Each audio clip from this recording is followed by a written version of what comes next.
Good afternoon, friends. Today is Friday, June 14th. I'm recording this for the next week, starting on Monday, June 17th. First, thank you, but thanks a lot for lots of great comments I received for my launch of the new website. I know that there are few issues here and there, and I will be working on it. And there's a couple of great features which I plan to add on it. I couldn't get it to it before I launch it, but I will be adding it. In the next few weeks, and these features you guys would really like it. I guess I've been working on it and could never finish it. But anyway, here is my website. My website, when you first log into the website, it switches to what happens is it has got like a three different modes. During the trading hours from, let's say, from 9 o'clock in the morning. I know 9:30 the market opens, but 9 onwards, it actually switches to what I call it the intraday mode, which is that's what you will see it. So all the posts posted on that day will come to the intraday, and the daily would switch to the daily, anything which is posted after the markets close. I guess sometime like 5 p.m. East Coast time, and then the third one is a weekend mode. A weekend mode is primarily the videos. For example, now right after the markets closes, it switches to a video page to show you some of the videos I've been posting it. For example, here we have a slider, which is it's like in this slider we have all the videos which I ever posted it.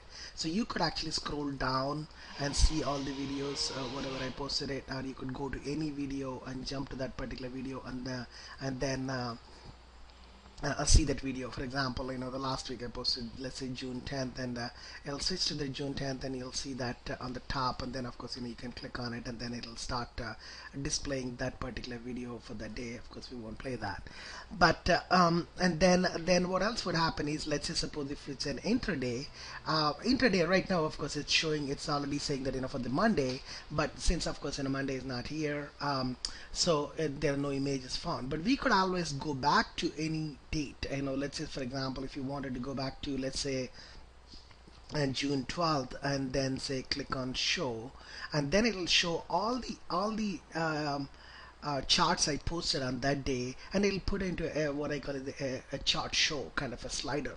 And this slider is you can control it pretty much. Basically, if you move your mouse on the top of any kind of an image, it'll pause it, so then you could read it until whenever. And then you could also you could use these arrow keys to move around, or at the same time you could also go into this the bottom one. There's like a thumbnail, kind of a slider, and where you can click on any of these images to populate that particular image too.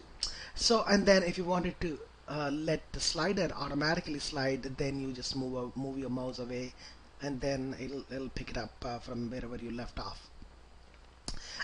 Like that. And then of course you could also have a refresh button, which is basically if you're looking at this current chart, which is like a little bit older, you could click on refresh, and then it'll bring the new chart to the screen, and that way you'll know that in any chart if I posted it there. And that's how the intraday works. As I said, intraday you could go back to pretty much, I think now I just saved it in the new server 6 months of the data, so pretty much you can go back any date, whenever I traded on that day, you'll see all the charts compiled on that day. And then the same way, suppose if you go to the daily, obviously I haven't posted anything for the next day, Monday yet. Usually I will be posting on Monday by this time, but on Mondays I actually do for Monday I actually do a video, so that's what I'm actually building it right now. So, but here also you could go to any particular day and say, well, let's say maybe 6/6, let's pick it, and then say show me all the charts which I posted on that day, particularly for the daily charts. So these are all the ones which I posted after the markets closed, and you'll be seeing these type of videos and all the calls on it, and then like that. So that way you'll know that there's some kind of you can track these things and find out what it is. The similar slider at the bottom is also there, the thumb slider, and it kind of loops around. So basically it just goes in the front and then it goes back, type of thing. And then the third one is the history. I know some of you guys liked it. History is basically here it shows any call which I posted in the last 6 months of data, because basically right now I have a 6 months of data, but as the time goes, it'll grow. I do have last, like, 5 years of data, but for the new server it takes a really long time, so I just only posted two last 6 months.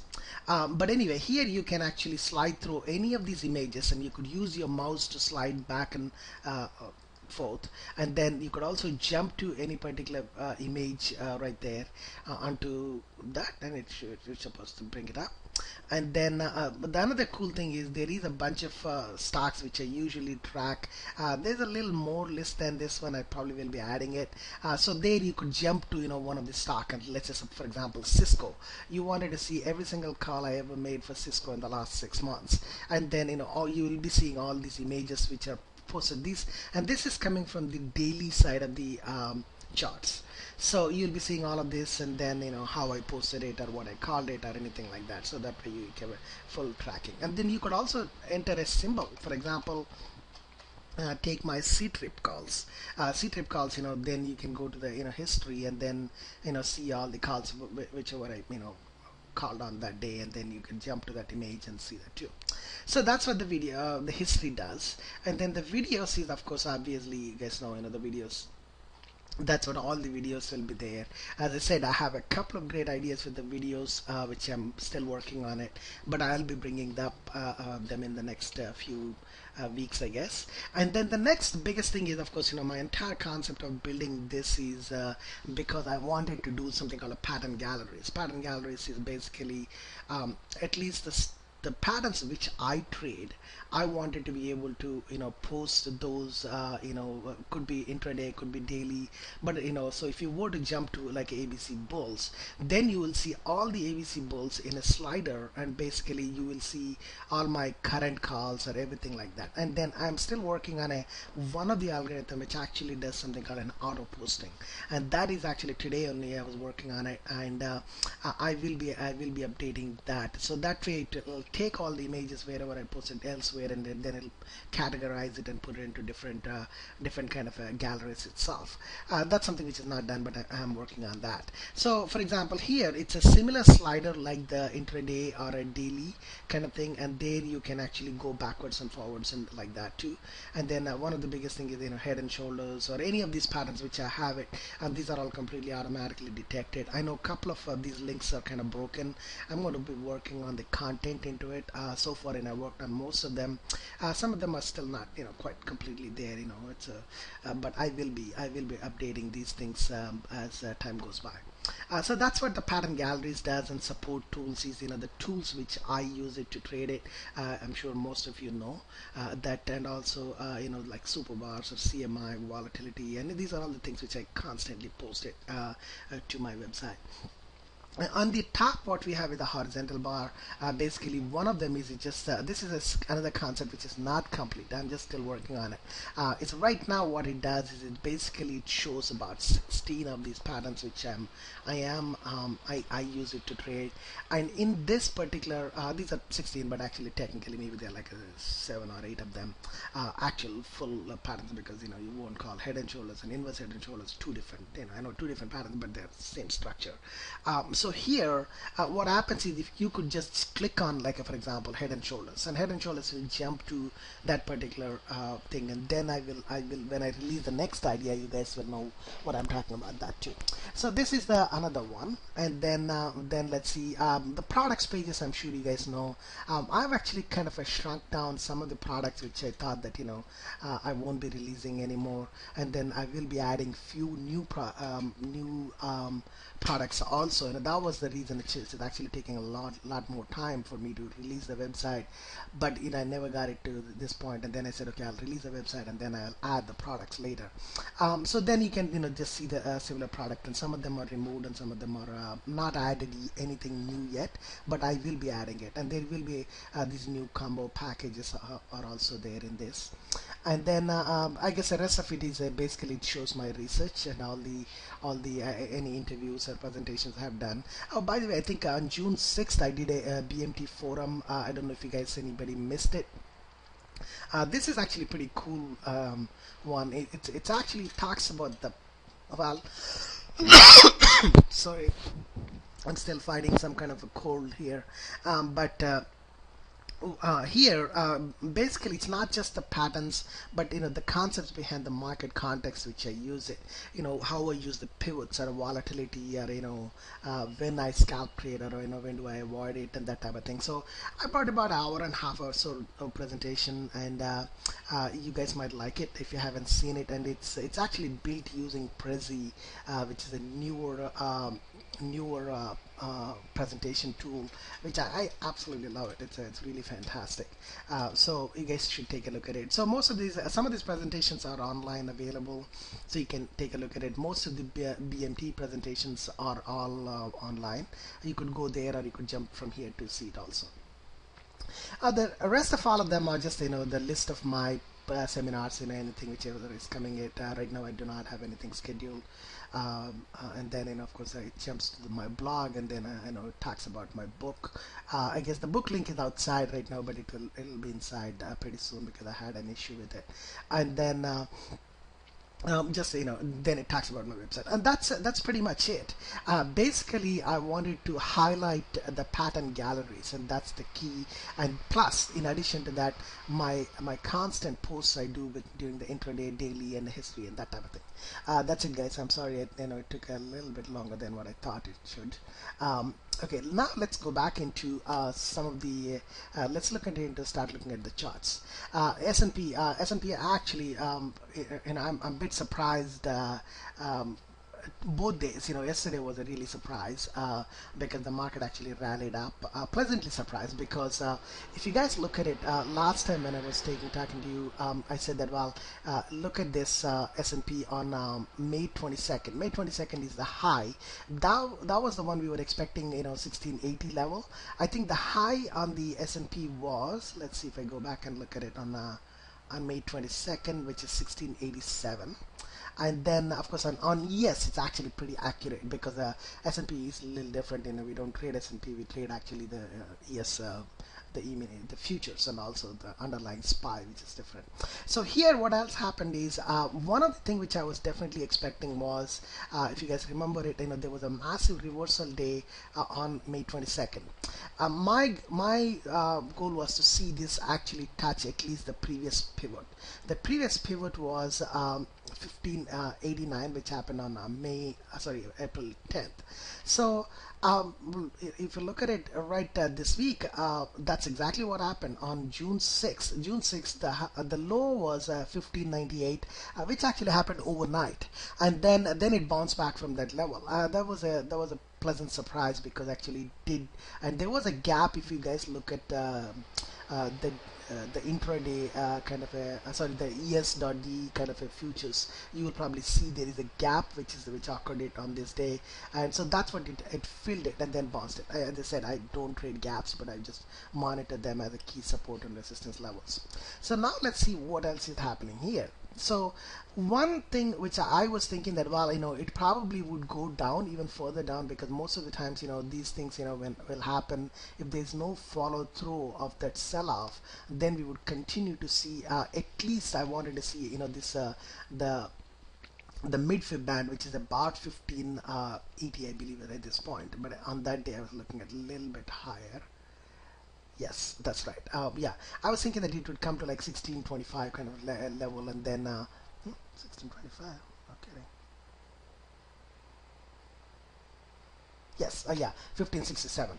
That's all right. I was thinking that it would actually continue fall all the way, but this is what now it's forming another kind of a, what I call it, a small form of a dragon pattern, which itself is surprisingly, like 2 days ago, the low of that this day, the June 6th, was actually held, and now it bounced back in a pretty big rally, like 20 points on S&P, and that tells me that there is some kind of a strength coming back into it, and so that means we may even go back and retest this 1680 level. So there are two things to watch. One is, of course, we will watch the high of this bar, the high of the first, the last pivot, which is a which is, I believe it's 1648, if I'm not, yeah, 1648, which happened on June 10th. And then of course the low of this, which is also low of the one. So these are the two boundaries which we definitely need to watch it to see it. I thought it would be fun to see, just to see this particular part in a simulation. Here is the simulation. I think I already simulated up to a certain level. Let's say this is until May 7th, and let's go ahead and start playing it. We could play by bar, and we could actually play it, and then automatically it will place it to that. So here is the one which I was talking about on May 22nd, which had a high, and then there was a massive reversal bar. That itself is a kind of a signal that the market is going to come down. As I said, I was definitely expecting, my level to up to 1590 kind of a level, and then it started coming down to this point, and now it's, it made that small kind of a dragon, and it held that low on June 6th, and now we are trading it back about this the 1652 kind of a level.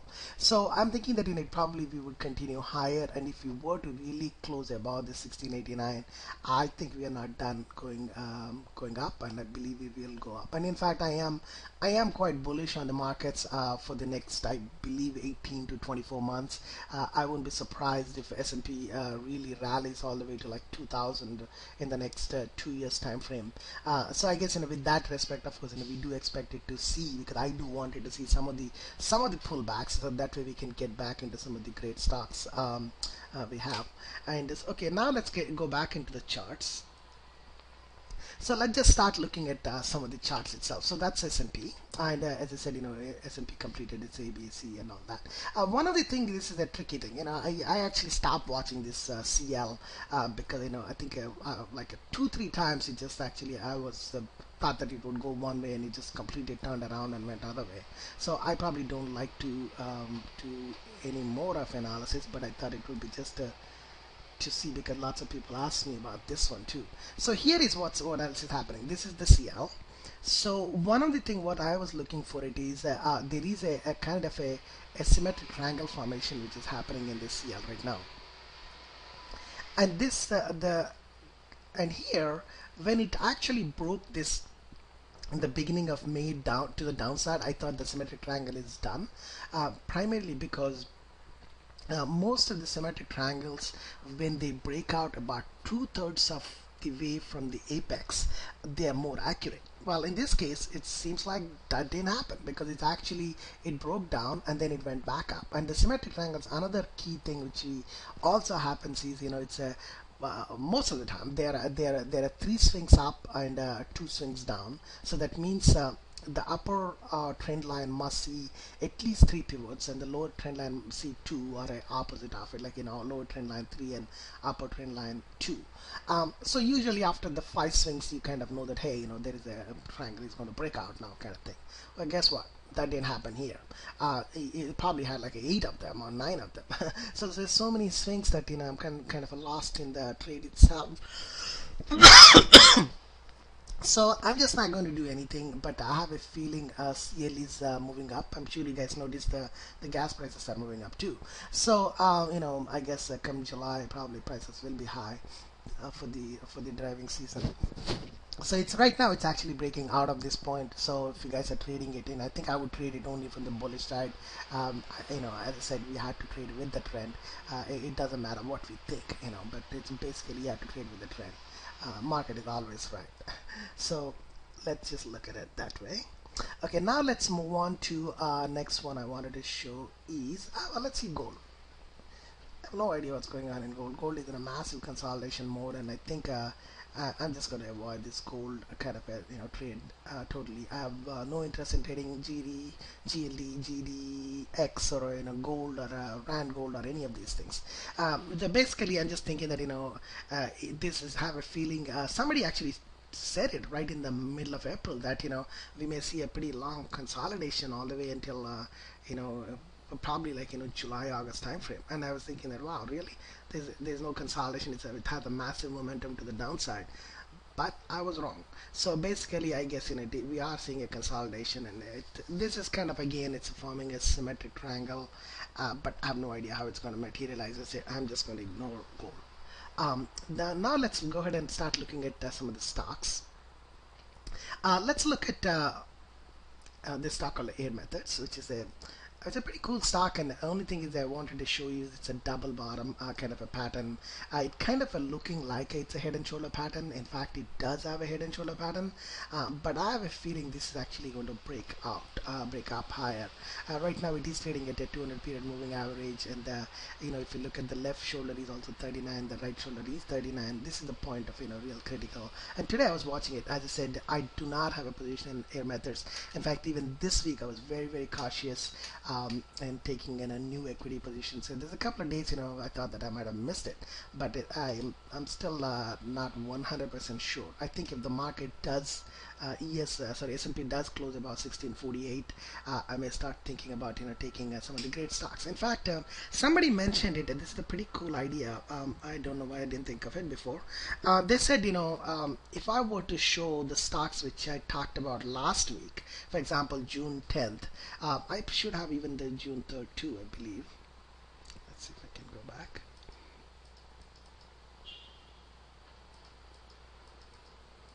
Yeah, there's a June 3rd too. Okay, here. These are the June 3rd and June 10th. And let's go back to like at least the last week and just talk about a few of these stocks. If you guys look at it, these are the stocks which actually did pretty well this week. There is, of course, there was some choppy action, but these are the look at all of them, like JDSU, Oracle, Schlumberger. I think this is I'm still watching it. FedEx, it's spectacular. C-Trip, Monster. Today actually it fell Monster, but it did pretty well in the last entire week. Checkpoint is now I think on July 18th is their earnings. So surprisingly, when the market was up, Checkpoint was actually down close to 70-80 cents. So I don't have a position, and I had a position and I took my profits, and so now I'm trying to think about it again. Cisco again, I traded this before. Silicon Labs, I traded this also. Cummins, Goldman Sachs. Priceline, of course, I have not traded this stock in a while, but it is doing extremely well too. So these are the ones which I called it last week. Then let's look at the current week, which I'm going to show.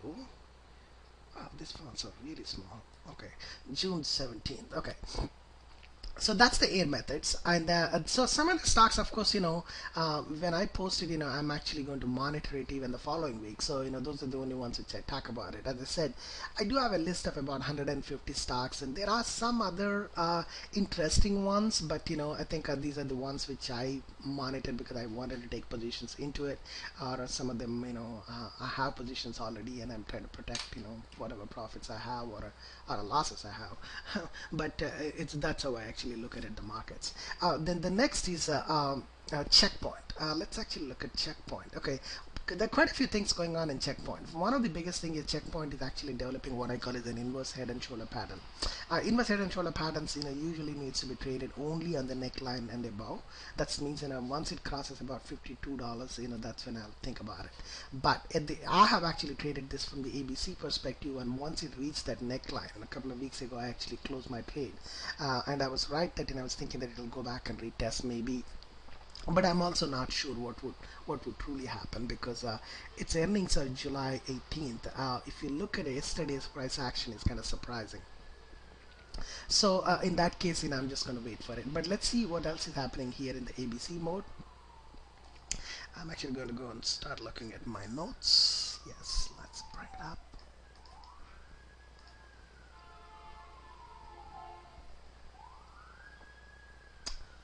Yeah, so here one of the things which I'm looking at it is basically I'm going to wait for it and see if it gives me another entry back at like 46.50 type of thing.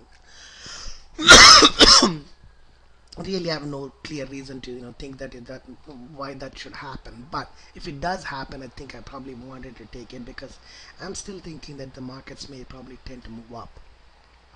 um, Okay, let's go and look at Cisco. I do not have a position in Cisco, and I'm not going to take a counter trend position in Cisco also. Cisco is now trading at 24.45, and I think I have a feeling this is going to move much higher, although there is a sorry guys, there is this butterfly pattern which is actually farming, and so some kind of a retracement possible on this. But this type of butterflies and Gartleys are the ones which I trade. As I said, I do not trade patterns only retrace within the XA. I actually wanted the patterns which trade beyond the XA. That's what I'll be looking for it, but I'm still not convinced that Cisco is going to fall anytime soon. Now let's look at other ones. He's like, okay, let's look at FedEx.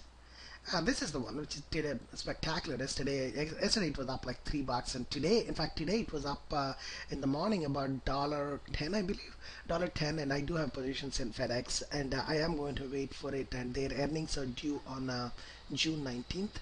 I guess have a 105 calls, and 105 to 110 is the targets which I'm actually looking for in FedEx. Another interesting one is a fossil. Fossil is again, Fossil just filled up its upside gap, and then it's a kind of a bouncing off of the mid-fib band. So what it tells me that this may probably let's see when is the Fossil's earnings, around the 6th, so it's quite a bit away, so it's almost like 53 days. So what we're going to look for it is I'm thinking that the Fossil would probably move up to 112 to 118. Most of these clothing companies are doing pretty well. If you look at even the high-end clothing ones, or even the luxury items, what they call it, the Coach and Tiffany's and Ralph Lauren, they're doing extremely well, I guess. So I have a feeling Fossil also would probably continue to see it. So there's a couple of things to note here.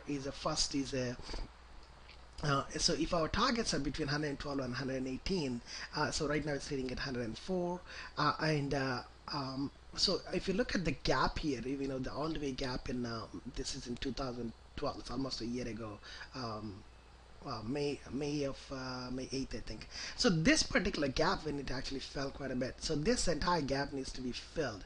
As I said, guys, my gap theory is completely different than a lot of people. There are some gaps will never need it to get filled at all. I've seen some gaps they never get filled, but this particular gap, I'm thinking it will fill, and also now it's an ABC bullish pattern. So I don't have a position, but if I get it opportunity, I probably will get into it. The next is IBM. IBM is kind of strange. It's actually trading in some kind of a channel, and there is no clear pattern setup, and this is not an ABC here, which we would probably trade.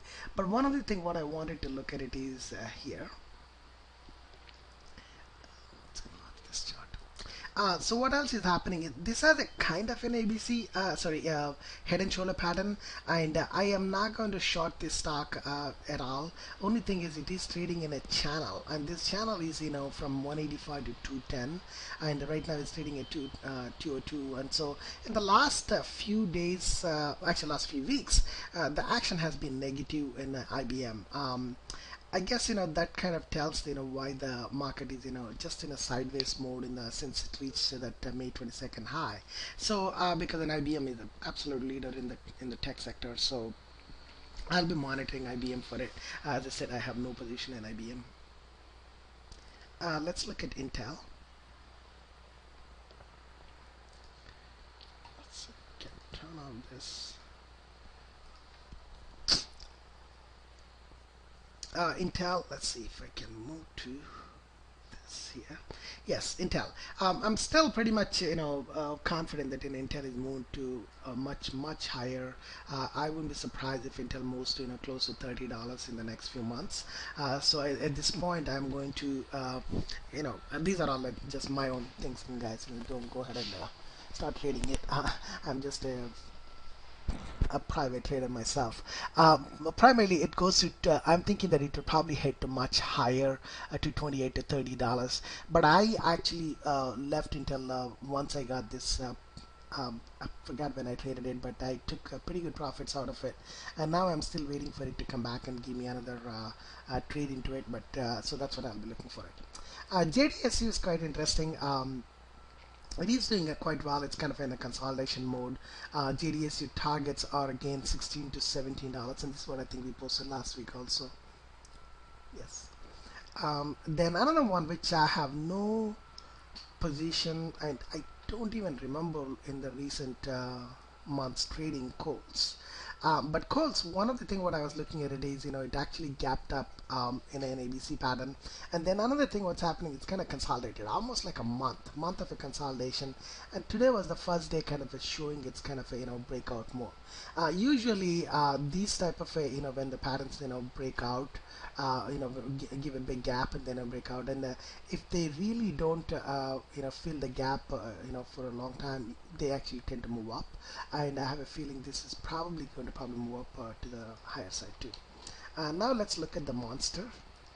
As I said, I do not have a position in monster, but one of the thing what else is happening in monster is it did fill it's 100% of its range, which is 62.75 in ABC, but it also has quite a few other patterns, like if you can look at it, this is the inverse head and shoulder pattern. So the target of inverse head and shoulder pattern is between 68 and 71.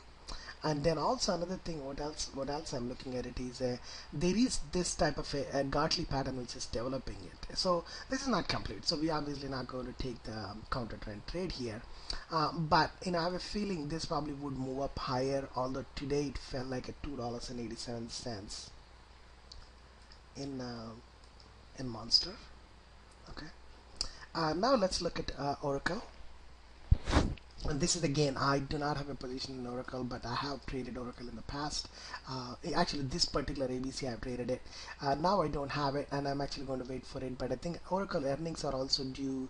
I believe it's next week. Yes, June 20th. So the target on Oracle is 35.5 to 36.5. This is another call which I called Questar Pharmaceuticals. If you guys look at it, I believe I called this on the day where it actually supposed to, when it was just broke out of a ABC pattern, and then the next day it actually gapped up like quite a bit, probably like $8 or $9, and then it's still moving up.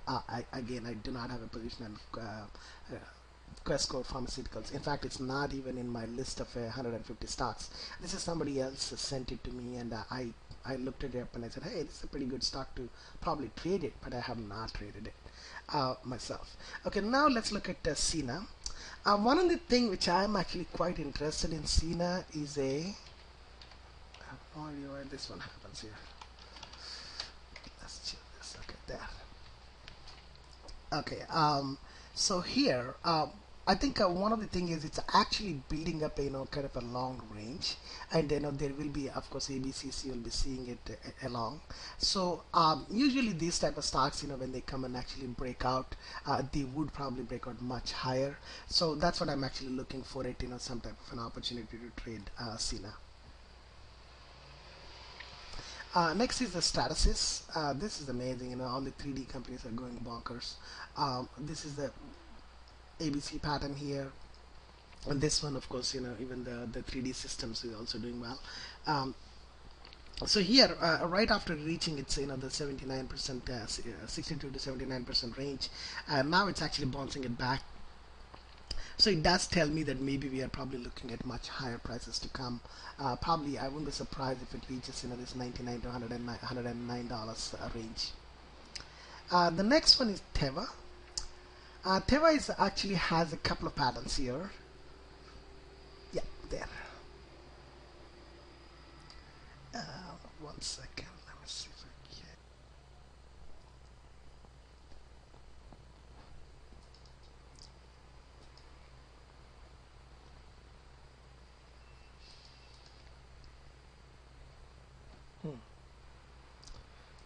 Well, I want to do that. Okay, good. Okay, good. So here. Here is a Teva. One of the things what else is happening is developing some kind of a pennant, and it's already, of course, it has to have a embedded ABCs into it, and that's what we have. So here it actually came back and trading, and inside I don't have a position, but I'm thinking of considering if the market really gives some kind of a positive action on over 1648 on S&P, I'd probably start looking at Teva. Xilinx again. For some reason, I've stopped looking at Xilinx quite some time ago because I have traded Xilinx in the past, and now I think Xilinx is showing some type of a positive momentum in the last few days of it, so that it itself tells me that usually patterns move up to a certain point and then they reach their first target zones and then they come back and retest some levels and then they come back and then they start bouncing it, and that means that they are actually continuation patterns. They may go much higher. So if that's the case, Xilinx is a great candidate for it. That's it, guys. I guess today I did not realize this is probably my longest.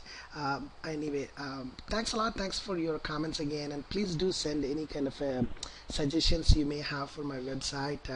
Any ideas. If you guys wanted to see some things, some other things on it too. Thanks for all the great comments and suggestions so far. Thanks again. Have a great weekend.